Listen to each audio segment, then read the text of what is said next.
Hello friends, कैसे हैं आप लोग। मैं एकता गुप्ता आपका स्वागत करती हूं आपके यूट्यूब चैनल में, जिसका नाम है techno classes, Gurukul techno classes. इसमें आपको श्वेता मैम बोरिंग टेक्नीशियन की क्लासेस दे रही हैं, यूपी जीके की क्लासेस दे रही हैं, और नीलम मैम आपको दे रही हैं करंट अफेयर्स की क्लासेस।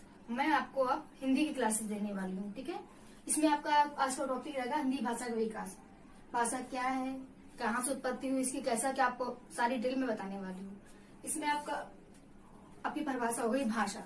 भाषा क्या होता है, जिस बोलते हैं किसी शब्दों के द्वारा अपनी भाषा को किसी से समझा पाए, उनकी भाषा को समझ पाए, उसे हम भाषा कहते हैं। वो किसी भी प्रकार की भाषा हो, चाहे आपकी भारत की हो या बाहर की हो, सभी भाषा जिससे हम अपने विचारों को आदान प्रदान कर सकते हैं, भाषा हो जाती है।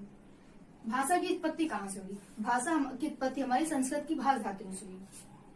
भाषा क्या अर्थ है? कहना या बोलना। हम बोलने या कहने के लिए जिन ध्वनियों का उपयोग करते हैं उसे हम भाषा कहते हैं, जिसके थ्रू हम अपने विचारों को आदान प्रदान कर सके, अपनी बात सामने वालों को समझा सके। एक सरल भाषा में बताती हूँ आपको। भाषा वह साधन है जिसके द्वारा मनुष्य अपने विचारों का आदान प्रदान करते हैं या अपने विचारों को सामने वालों को समझाते हैं। अब भाषा शब्द की उत्पत्ति कैसे हुई? भाषा क्या है?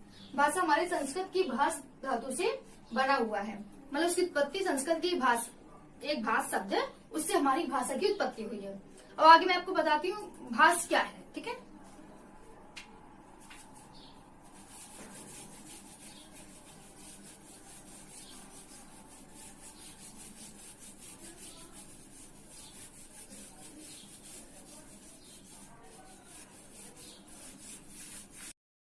जैसा कि मैंने आपको बताया कि भाषा की उत्पत्ति संस्कृत के भाष धातु से हुई। ये आपके जो बोरिंग टेक्नीशियन के एग्जाम्स हो गए और जो आपके पेपर आते रहते हैं, उसमें ये क्वेश्चन बहुत इंपॉर्टेंट रहता है कि भाषा की उत्पत्ति कहाँ हुई, भाषा क्या है, किसे कहते हैं। ये क्वेश्चन आप बहुत ही अच्छे तरह से बता सकते हैं कि भाषा की उत्पत्ति संस्कृत के भाष वर्ड से हुई है, उसके शब्द से हुई है, ठीक है। तो भाषा क्या हो गया? कहना या बोलना। अब धातु क्रिया या काम का होना पाया जाता है, बताया जाता है, उसे हम धातु कहते हैं। अब भाषा के रूप कितने होते हैं? भाषा के दो रूप हैं। एक आपका हो गया मौखिक भाषा और लिखित भाषा। मौखिक भाषा सार्थक उच्चारित ध्वनियों का प्रयोग। पहले के लोग, उनको आपस में उनकी कोई भाषा तय नहीं थी, उन्हें क्या कैसे बात करनी है, किससे मतलब कुछ भी बोलना है तो अपने बोलने के लिए कुछ एक सार्थक या सटीक वर्ड प्रयोग कर लेते थे, उन्हें उच्चारित कर लेते थे कि हमें अब बोलने के लिए ये वर्ड रखना है। और अलग अलग देशों में या फिर अलग एक एक गांव होते थे, कबीले होते थे, वो सेट करते थे कि हाँ उन्होंने कुछ बात की, बाहर वाले वहां से आए, उन्होंने उनकी कुछ बातें सुनी, तो उनके कुछ एक बोलते नहीं सटीक शब्द हो गए कि इस चीज के लिए हमें इस भाषा का प्रयोग करना, इस शब्द का प्रयोग करना है।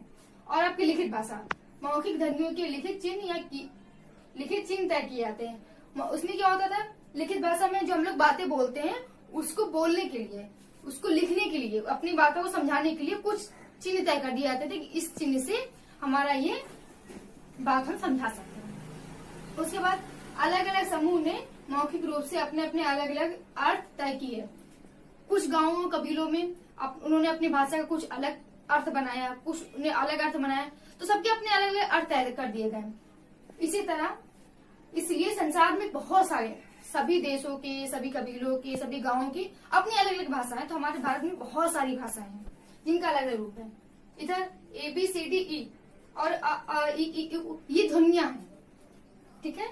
लिपि की लिपि क्या होती है? अपनी ध्वनियों को लिखित भाषा में लिखने के लिए जो मानक चिन्ह बनाए गए हैं, जिसको मतलब जिससे हम अपनी बातों को दूसरों को समझा सके चिन्हों के द्वारा, उसे हम लिपि कहते हैं। और लिपि का विभाजन कैसे होता है? जैसे आपकी इंग्लिश के जो वर्ड्स हो गए ABCD ये सब हो गया, ये सब आपका रोमन लिपि में आता है। और आपकी मराठी भाषा हो गई, हिंदी भाषा हो गई, आपकी देवनागरी, नेपाली, ये सभी भाषाएं आपकी देवनागरी लिपि के अंदर आती है।